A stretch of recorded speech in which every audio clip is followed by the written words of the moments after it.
going to play a clip for you. By the way, if you guys hear that sound, that's the chair. That's not me. There's nothing I can do about it. That's the way the chair sounds. That is what we're working with today. So I wanted to play this for you guys. Listen. It'll just not be you. It won't be you. It doesn't happen. It's so rare. I've been on thousands of sets and I've never even seen it. So I hear stories about it once in a while that it happened, but I've been on thousands of sets and I've never seen a background actor get a line. So that is not how to become a respected actor in this business. And also, if you want to be an actor, you certainly don't want the cast and the crew and the directors and all those people to see you as a background actor. Because then they won't think of you as an actor, they'll just think of you as a background actor. And honestly, background actors have the least amount of respect in the business. Okay, so I want to play that clip for you. And hold on, I want to put that big reveal for later. Let's hold this here. So you guys just heard that. I think I'm gonna redo this video with some good editing. Oh, hey Erin, welcome, welcome. Erin, did you hear the beginning of this video? Because I really don't want you to miss this part. Did you hear it? Please tell me you heard it. Please tell me you heard it, okay? If not, do you want me to replay it? Because I don't want you to miss this, all right? I'm spilling all the tea and I don't want you to miss it. Okay, I'm gonna assume that you did hear it, but I feel like you didn't, so I'm gonna replay. Okay, no, I didn't. All right, so we're gonna replay and then we're gonna start again. It's so rare. I've been on thousands of sets and I've never even seen it. So I hear stories about it once in a while that it happened, but I've been on thousands of sets and I've never seen a background actor get a line. So that is not how to become a respected actor in this business. And also, if you want to be an actor, you certainly don't want the cast and the crew and the directors and all those people to see you as a background actor. Because then they won't think of you as an actor, they'll just think of you as a background actor. And honestly, background actors have the least amount of respect in the business. So I played that for you guys twice. So let's speed up with the video so we can get to the good stuff. But I have to turn my computer off because it is literally on 5%. I don't know why I forgot to charge this. Okay, so let me say this, that if you want to be an actor, yes, you want to make sure you're going to auditions. You want to make sure that, you know, you have an agent. There are many acting websites that you can use to submit for principal parts. Very, very, very, very important. But the idea, in the video, the woman said she has never heard of a background actor getting a line. It's rare, but it's not unheard of. I got upgraded, I got a line. I know someone in 2000 and I want to say 14, or was it 16? One of those years, I know someone who got upgraded because the person he was actually a stand-in, and the person he was standing in for was 3 hours late. That's another thing. You're not the star of the show. If you have one line or two lines, make it your business to be on time to set. I don't know why he was a whopping 3 hours late. I mean, sometimes you could say, oh, okay, the train, you know, you were 30 minutes late, and that's even really pushing it. But 3 hours, I mean, wow. We don't even know who you are and you're late. And by the way, if you guys can hear that, again, that's the chair. This is, again, telling me that I might have to re-record this video because this chair needs some WD-40. It is just not cooperating. So it has happened. It happened again when I worked on the Get Down. 3 actors were upgraded and they did get speaking lines. It also happened when I worked on a Sprite commercial. I saw someone who was upgraded. Also, when you guys are watching these videos, I really want to keep in mind that she did say something that made sense, and what she said was you want to make sure you go to auditions. Yes, yes, this is true. You want to make sure that you do independent productions, also very important. But when people tell you they're on set, right? Now, this woman is a casting director / talent manager, right? Okay, or she's one or the other, right? And no beef with this woman. That's why I did not mention her name or show her face in this video. Casting directors are rarely on set, right? So I see a lot of YouTube videos of casting directors saying that, oh, this rarely happens. you're rarely on set, okay? The majority of the time when I have seen casting directors show up is around lunchtime. So you're rarely on set. Already half the day has gone by. And a majority of the time when they are there, they're there for like maybe an hour or two and then they leave. They definitely are not going to stay for the whole 12-hour. I mean, typically you're looking at a minimum of a 10 to 12-hour day, right? And for people who you're not getting paid to be there, you already got paid to do your job, which was to cast the actors, right? You're not going to spend the whole day there on set. So when I watch these videos, if I was someone who, again, it's the chair, guys. It's really the chair. Let me try not to move too much. When I watch these videos of to make this video.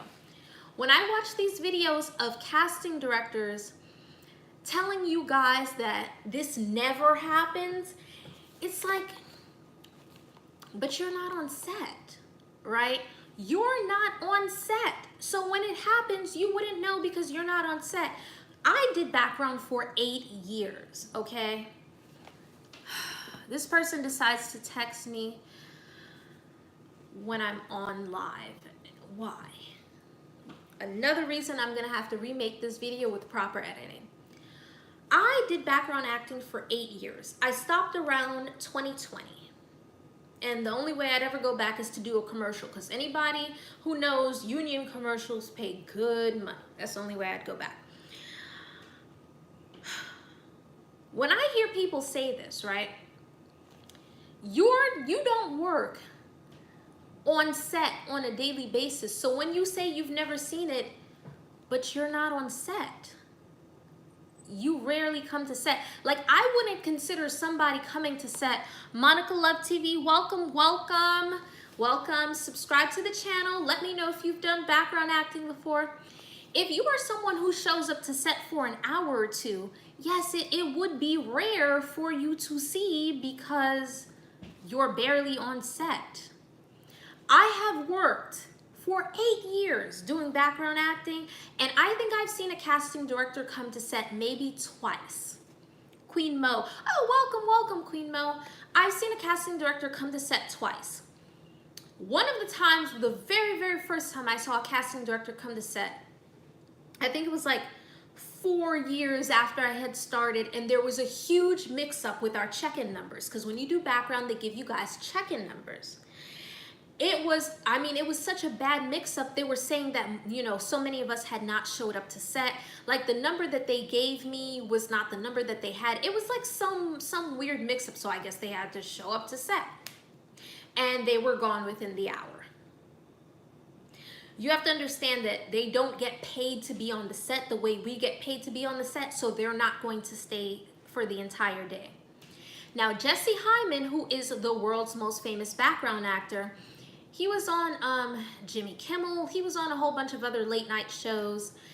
He went viral because somebody kept recognizing him from movies. The clip, I think it was from 2014 or 2015, has 14 million views. He ended up doing a Super Bowl commercial. Anybody who works in the business, commercials pay good residuals, okay? And he got speaking parts on other shows after that. And some people might say, well, that was just him. He's just one guy. Okay, at first you guys said it couldn't happen, but then it happened for him. Then, if you guys go on TikTok, right, you'll see that there are 80 million people. Go look under the hashtag background actor and you will see 80 million people. I'm sorry, not 80 million people, 80 million views, right? And I think that there are like 1,000 videos. And people are genuinely interested in hearing about your time as a background actor, how they can get started, what did you do, what shouldn't you do. I know a girl who has 200,000 followers on TikTok, and all she talks about is how she did background. I know another woman who has 1.2 million. And what people fail to realize, right? These people are speaking from their experience. I'm not saying the woman from the video is wrong. People are going to speak from their experience. If she said she never saw it happen, she never saw it happen. I've seen it happen. I've seen it rarely happen, but I have seen it happen. I know someone who has been upgraded. The person, as a matter of fact, who was just calling me, got upgraded 3 times on set. There's this girl that I know, she has been upgraded 7 times on set. Granted, she's been doing background for 15 years, but it does happen. And what people fail to realize is that something that people used to say is that you can't get famous off doing background. Jessie Hyman got famous for it. There's this guy who was on the Ellen DeGeneres show. His name is Edward Zapato.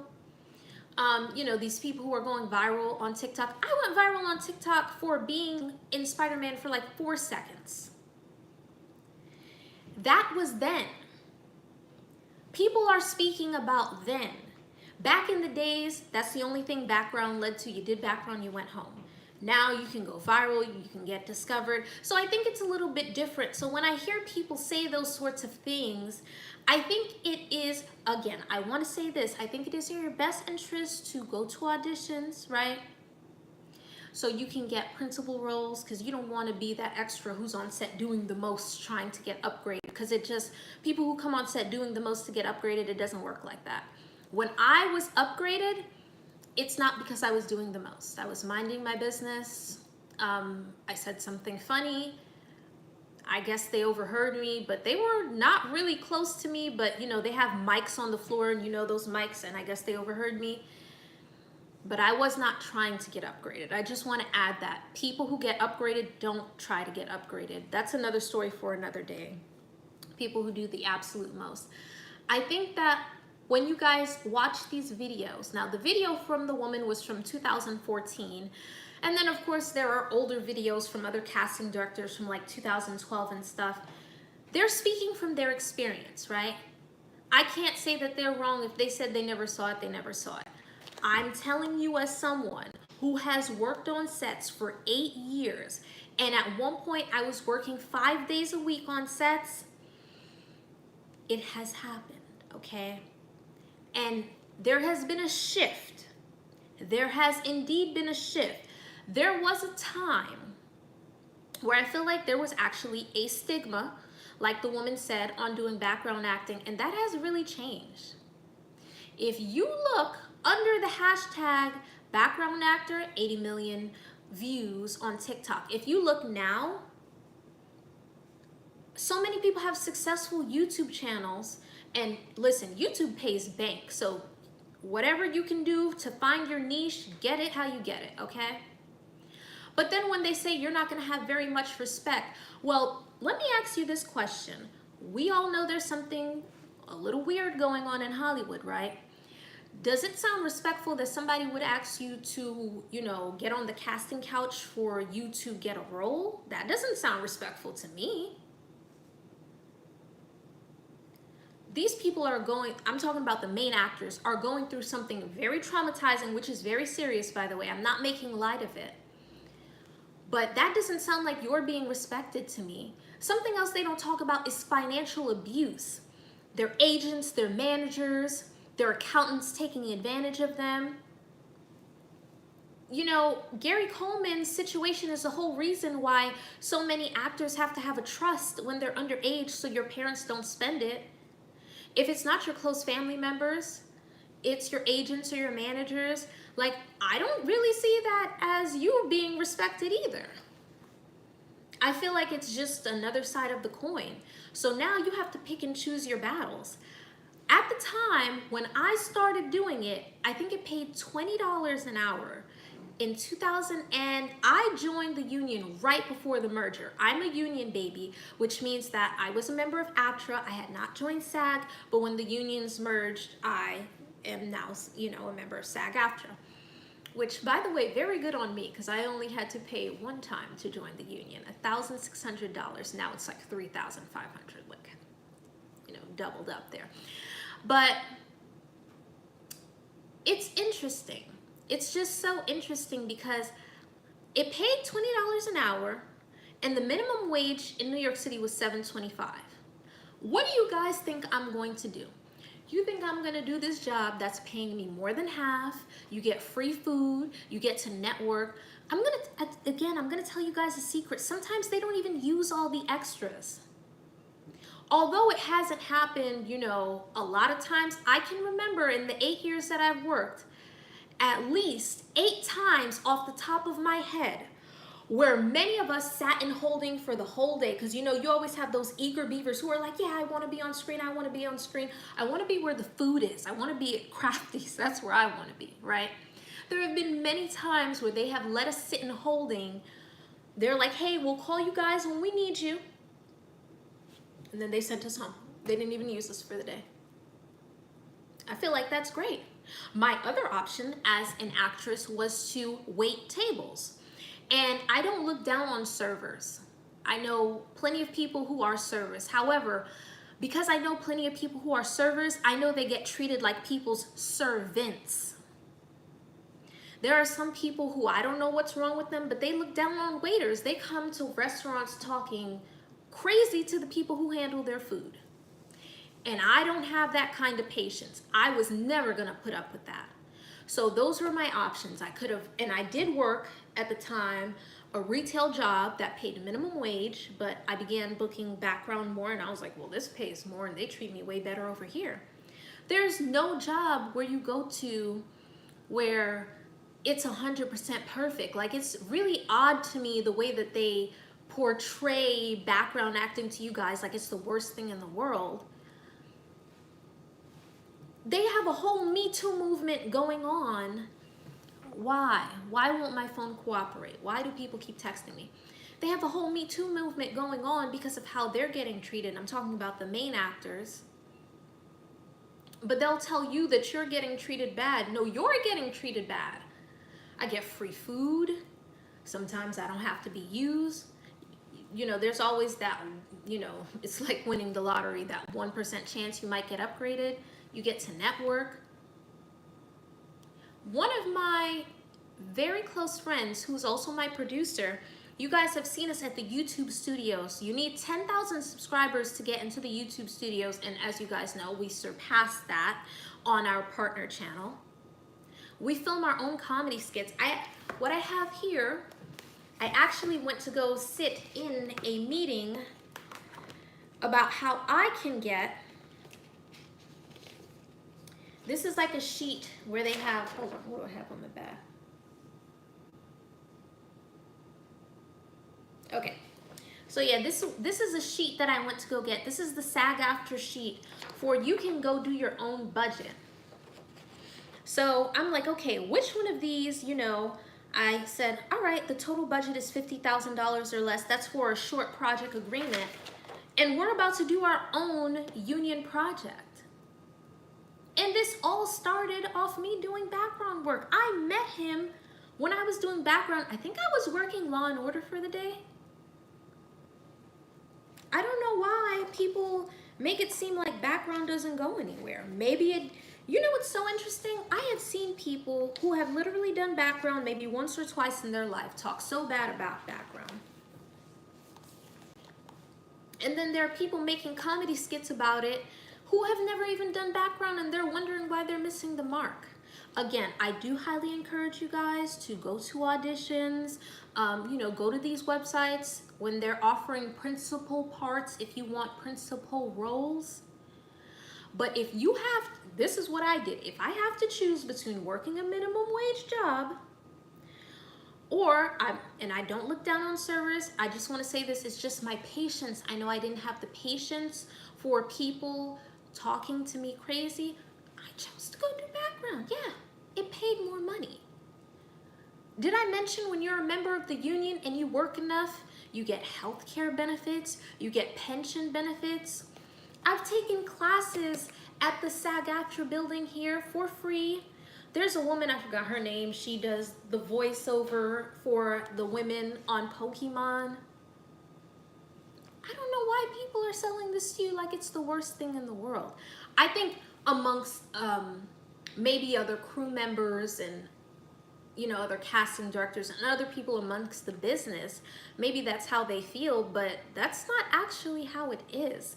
And I'm so proud. I am so proud to see when I look under these hashtags on TikTok or when I look on YouTube that people are making these videos, because it's honestly really great. You get free food, you get money. Okay, by the way, I would suggest this though. This is just one little thing that I would suggest, right? If you're going to do background consistently, I would highly suggest that you join the union, because you get paid more.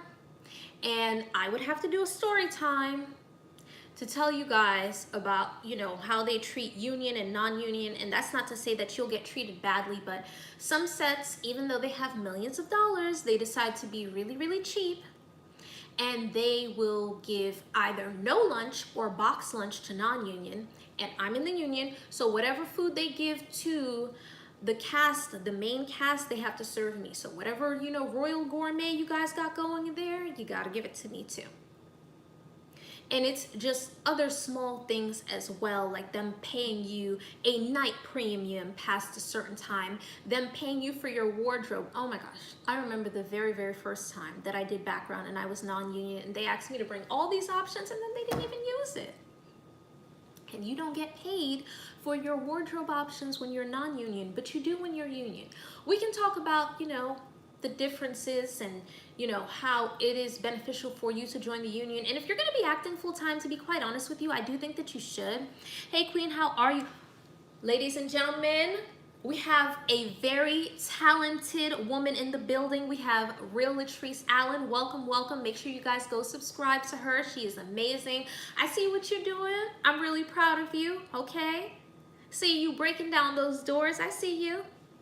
Thank you guys so much for coming. You guys are awesome. Make sure that you guys like this video. Sometimes people come to the video, but they don't like, and it's like, you want to see more of me? Well, you guys to like the video, and most importantly, make sure that you subscribe, because you want to come back to this channel, because I have a whole series that I'm doing, and since I told you guys I'm going to be doing my own project, you definitely don't want to